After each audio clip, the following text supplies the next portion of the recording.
I hope everyone had a wonderful weekend.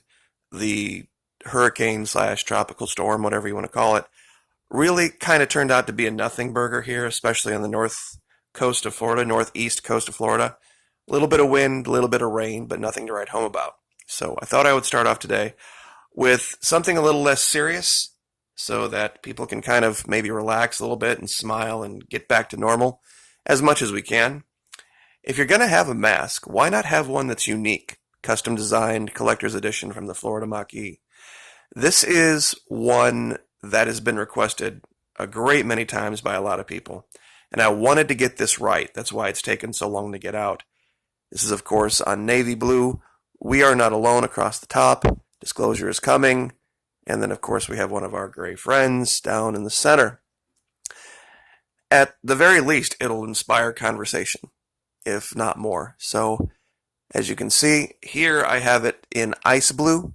You can get this in those two colors, black, red, whatever your choice is. But definitely get them as soon as possible. You just don't know with Teespring when they're going to run out. The demand has been absolutely crazy. We are up to 26 unique designs now at the store. Going back over a month. This is the newest one down here. Yesterday's, of course, was the mask rating 70% effective. We have the Gadsden image on a flag that's inspired by the Arkansas flag. All sorts of different designs. We have one for flat earthers, the 2020 hoax virus, the virus itself, Deus Vult, you name it. We have it. If there's a request, something you think I've missed, please let me know down in the comments section. But in today's video, earlier today, there was an article that I found on Google. Just went to Google, typed in Antarctica, just to see if there's any new news. Now, I usually go to the news section, and the second thing down was, and I want to show you this article from 1428 Elm, did Google Earth find proof that alien giants live in Antarctica? Now, I do a lot of research on this, and I hadn't seen anything like this in quite some time, and I was wondering if anybody might have maybe co-opted my work, because we have found, like I said, 8 specific skulls. And we did a video on this like a week, maybe not even that ago. And with all of the links, I will, of course, go back to that video and copy-paste the links here at the description and or the first pinned comment so that you can find them. I had to go check this out. Now, the reason I brought up this image is because not all giants are created equal. You know, if you're a 6-foot person and you encounter a 12-foot giant, or you encounter a 19-foot 6-inch giant, you know, one way or the other, it's going to be one of those life-changing events. Now, all the way over here, 36 feet tall, Carthaginians uncovered 2 this size. An earthquake in Samorian Bosphorus uncovered 1 more. So, there is a range. Now, what did that article reveal? ET Database, a YouTube channel going back a decade at least, found this image, and I don't want to take anything away from it, but I went to Google Earth Pro, not Google Earth web-based version like he uses here, and I was able to see something that they completely missed. What you're looking at here is not the giant itself. What you're looking at is the shadow of the giant, standing on a ridge. The way the sun is hitting it, it's making the image of the shadow stretch out and be a lot longer and a lot bigger than what it would normally be. Just like we see in the summertime here, the long shadows at night, as the sun's going down, everybody's had that experience where their shadow is 4 and 5 times larger than they are. Daily Star also picked this up as well. One of the things about channels like this is when they go find things and then they colorize images. That's messing with it. One thing I've never done is messed with any kind of image I've just left it as is. And I couldn't if I wanted to. I suppose I could take a picture, download an image, and then enhance it. But then when I give you the coordinates to Google Earth Pro, you would go look and say, okay, well, wait, he's really doctored up this image.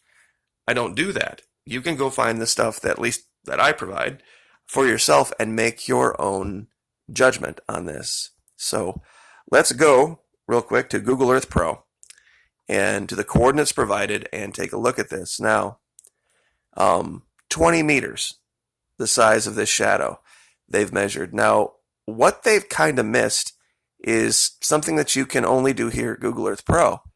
See how we tilt the camera? Like so. And then we can spin around the image. And we can clearly see that this is a ridge and this is a shadow. Now, when you zoom in really close on this, you can match up the figure and the shadow.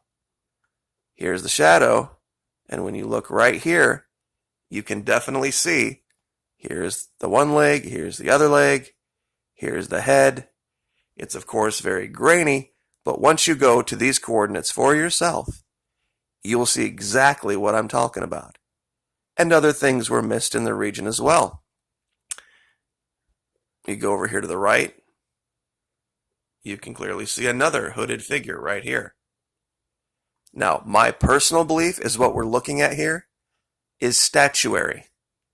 This is something that ancient man, even in places other than Antarctica, did. There was the Colossus of Rhodes that was even bigger than this. So, like many other things that we have found in Antarctica, I do believe what we're looking at is the ancient statuary and ancient creations of a race that used to live on the surface. Why are we seeing things like this now uncovered in the snow? Of course, because of the melting that's going on. I think the next 20 to 50 years, we are going to see an incredible amount of things that get revealed. And under that ice sheet, they may find the remnants of a civilization perhaps still existing today. And this has always been my allegation about this. The skulls that we have found, some of them could be real, but some of them just could be giant creations. Man has been fascinated with the image of man since the dawn of time, really. You know, and how we were so different. So I don't want to take anything away from the find. This is a great find. It's in proximity to some things that I have found myself. Let's zoom out here real quick so we can get an idea for the region. Right here I have something labeled artificial shadows. Zooming out completely, just to give you guys an idea of where we're at. It would be in the region, sorry about that. Let me zoom there again real quick. Okay, take two. Here we go. I guess it would be in the 9 o'clock region. We'll turn this around here. We, of course, use the Antarctic Peninsula as 12. Pardon me, not 9 o'clock, 3 o'clock region over here. Just inland, of course, I will give you the coordinates so that you don't have to worry about that. Going and trying to ferret it out for yourself. I have a region up here circled where I've been meaning to do this video for quite some time. It's just a very difficult one. In the year 2012, just in one layer, all over the continent, these black squares appear. And they're very specific. It's very strange. And I'll just give you an example. Right here. Now they're only there for the 1 year and then they disappear. And there are hundreds and hundreds of them. So I just wanted to explain what this field was that was circled. BSA stands for Black Square Anomaly. I just had to think of something to label it, off the top of my head. But very close to this region where he found this shadow, there are some real anomalies, like right here. These shadows do not make sense to me. At least to wind, ice, rock, and snow, anyway. almost a perfect pyramid, and then some type of tower right next to it. There's just no way you can tell me that that is some natural creation. One, you might be able to say, okay, yeah, we have just a rock outcropping here, but look at this one. Look at the absolute perfect angles here. And once again, it's something in shadow that we're seeing reflected down onto the surface below. It's just something the satellite was able to pick up. And real mountains just don't appear that way. They absolutely don't. You can almost see right here what might be casting this shadow here between that peak, but even that is anomalous, because you see how the peak, this is the light side, this is the dark side, but this is so tall that it sticks up over the side of this. This does not look normal. This does not look natural. So it makes me believe that what's going on here with this shadow might be the same thing. So we will leave that there and let you guys make your own decision. But if you want to have something that people will talk about, something that people will ask questions about, check these out. I will, of course, give you the links.